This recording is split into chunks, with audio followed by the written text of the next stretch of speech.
right. We doing all right? Yes. Ooh, we got to get some music going in a little bit, DJ, because we got to turn it all the way up. Y'all pop all the bottles of Merlot you want. We got to get it started. We're going to have a good time tonight. We're going to have a poetry reading by Soul Toucha the Poet. Soul Toucha the Poet.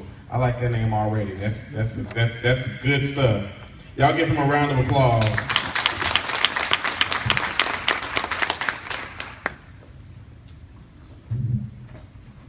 Thank you, Katina, for inviting me. Thank you for everybody in advance for listening to me. I just kind of completed this today. It took me about a writer. I am a survivor, not just because I deployed to war in Iraq and made it back, or because I live within the confines of America and my skin is black, but because I dealt with domestic violence as a man. As a survivor, I stand.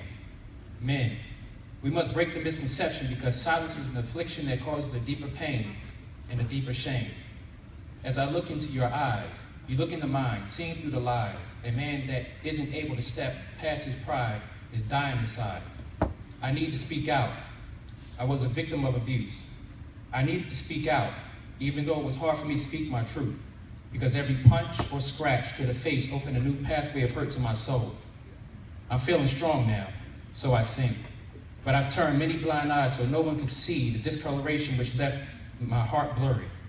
I've covered my flesh so the scratches and bruises wouldn't show. I was hiding my tears in defensive wound-plagued hands that couldn't hide the wounds that covered my face. I've sat quiet because I felt I couldn't stand to be heard sincerely, honestly, or wholeheartedly. I wanted to break the cycle because I wasn't fond of riding the same bike around the all-too-familiar block, the one that I saw when I was a child. Seeing my reflection in the mirror every night gave me more insight to my reflection in the mirror and a broader perspective into my life. But I was still playing peekaboo with my truth. That was, a man is often looked at differently when he says he's a victim of domestic abuse. So I learned how to apply makeup to the stories I made up. I was wrestling with the kids. I cut myself shaving, or wearing the rough sex, followed by a swindler's chuckle. I got spat on, scratched, and kicked, trying my best to turn the other cheek. But I had no more cheeks to turn. And so I resisted the natural human reaction to strike back at anyone who inflicts pain against me. Drove me insane. But I didn't want to face the strikes 2 and 3. I'm black and I'm a man. I painted myself in the corners without walls that I could count mentally and emotionally. And I convinced myself that those walls were strong enough to hold me. 911, how can I help you? My wife has a knife and she's threatened to kill me. I was labeled as a bitch for calling the police. All while being taunted with the phrase, if you bad, hit me. Finger pointed in my face, mocking me about my childhood sexual abuse. She found strength in my buried pain. It took more than the strength of God to restrain these hands because even striking a woman in defense, the question arises, does that make you a man?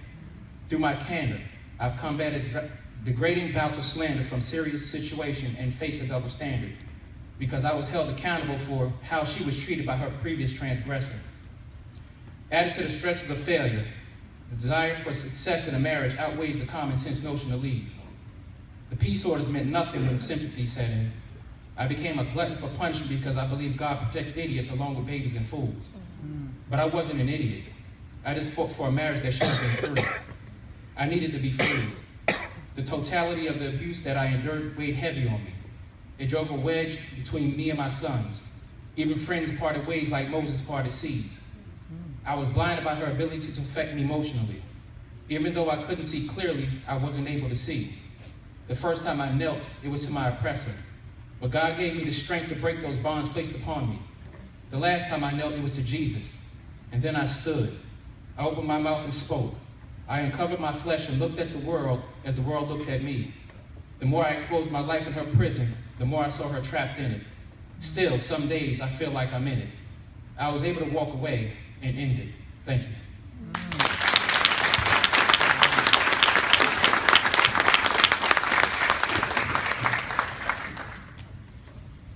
All right, so before we continue on